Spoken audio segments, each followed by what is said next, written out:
It's time for another podcast by George. Straight talk, straight from the heartland, that'll have you saying, by George, I think he's got it. Now, here's George. Okay, the big night is almost upon us. The big two nights, actually, because of the huge Democratic field we're getting set for the debates. And I thought you might like a little primer, a little rundown, a little perspective from Podcast by George. Maybe it's good for some info, maybe it's just good for a laugh, but let me give you my take on the candidates as they stand right now on Wednesday night. Now, these are in alphabetical order. These are not in the order of appearances, but I'm going to take these one by one alphabetically. Cory Booker gets first mention. Cory, he looks like the ideal candidate.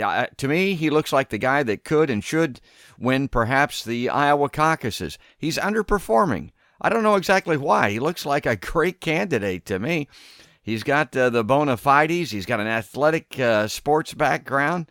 He's done some heroic deeds, which have been well documented. He's appeared on Podcast by George. He ought to appeal to minorities in the large urban centers, being the mayor of Newark, New Jersey, now a U.S. senator. I don't know. The guy just seems to be underperforming, but he's in there. Let's see what he does in the debates, and maybe he can leapfrog some of these candidates and get himself up towards the top of the polls. Julian Castro, okay, this guy I haven't really investigated as much as I should have. I just haven't been able to line it up to where I can get to one of his events. I haven't had him on the podcast yet. But I get his candidacy, and maybe he can work that Latino vote to his benefit.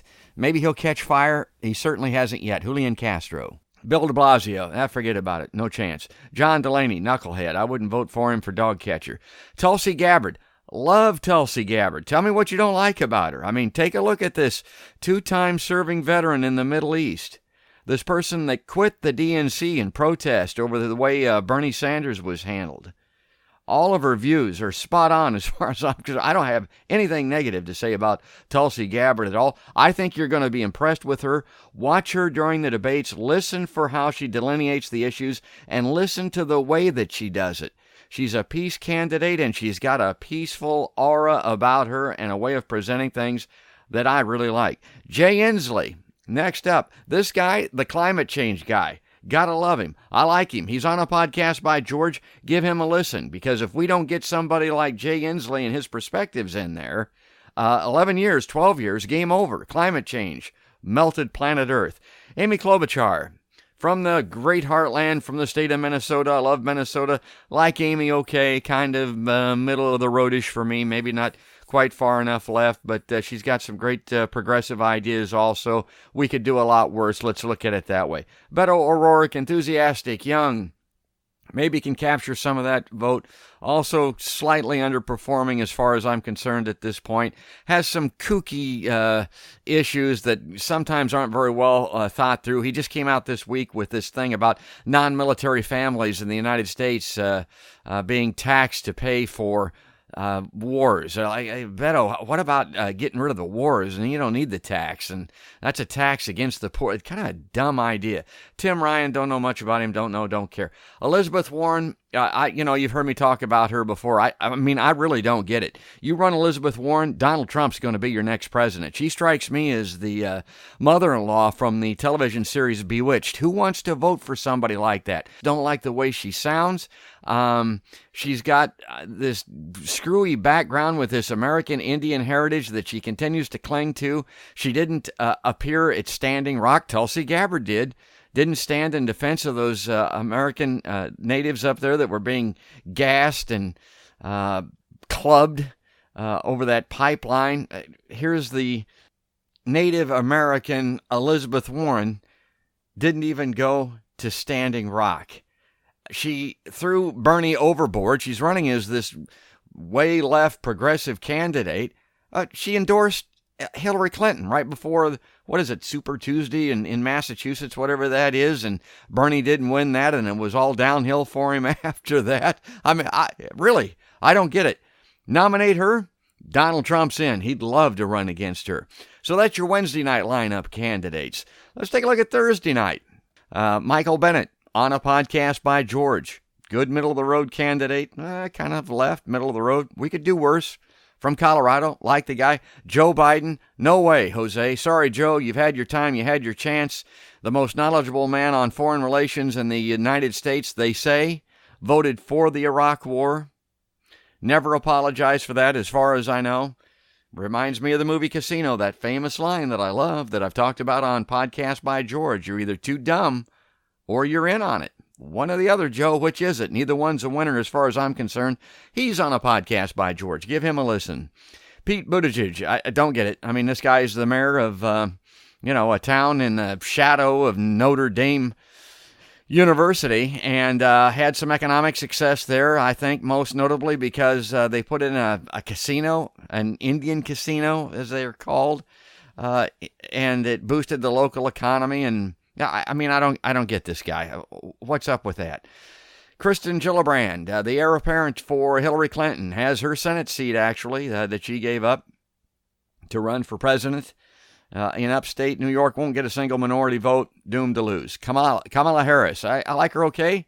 I get it. I can see where her candidacy might have some appeal to folks, but she's a cop, and I'm not a big cop fan. I mean, when I say cop, she's got the district attorney background and all of that, and it's okay.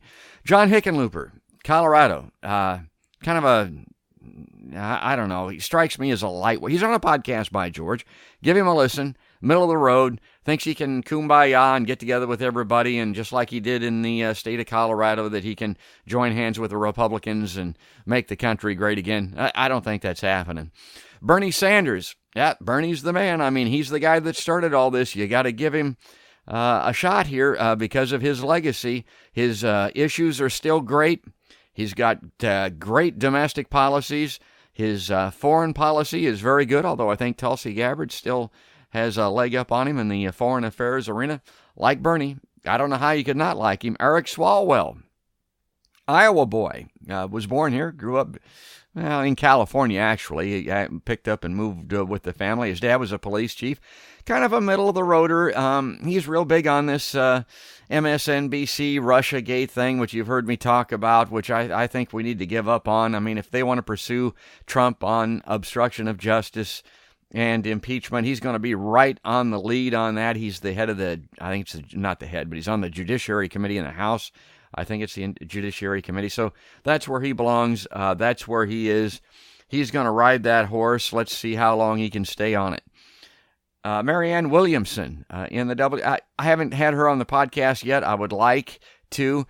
She suffers from this background, interesting person, but she kind of suffers from her background. I think people kind of write her off, and perhaps unfairly so. I think she may actually be a better candidate than she appears outwardly, but she's not appearing or not showing up in the polls or any of the early information at this juncture. Okay, so then last, again, this is alphabetically, Yang, last in the alphabet, Andrew Yang. Again, I think he's probably got better ideas. I think he may actually have a very good idea of what's going to happen economically in this country. Smart guy. He's being written off, I think, unfairly. And if the economy goes to hell, falls apart, implodes, if we have another bubble that bursts, this guy's going to get more listenership, and perhaps deservedly so. Right now, he doesn't exactly have the ear of the Democratic Party or of America, but he's last in the alphabet, and the last candidate that I have that's appearing for Thursday night's debate. So there you go. Just my take, just my perspective on these folks. Agree, disagree, do the same thing. Create your own little scorecard, and we'll revisit this. I want to get together with Dr. Stephen Schmidt, Doc Politics, after the debates and get his take on how everybody did. Try to get a unbiased, fair analysis of how the debates went. I'll have my opinion. You'll have yours. Come back, listen in, give us your opinion. But for right now, that's another podcast by George.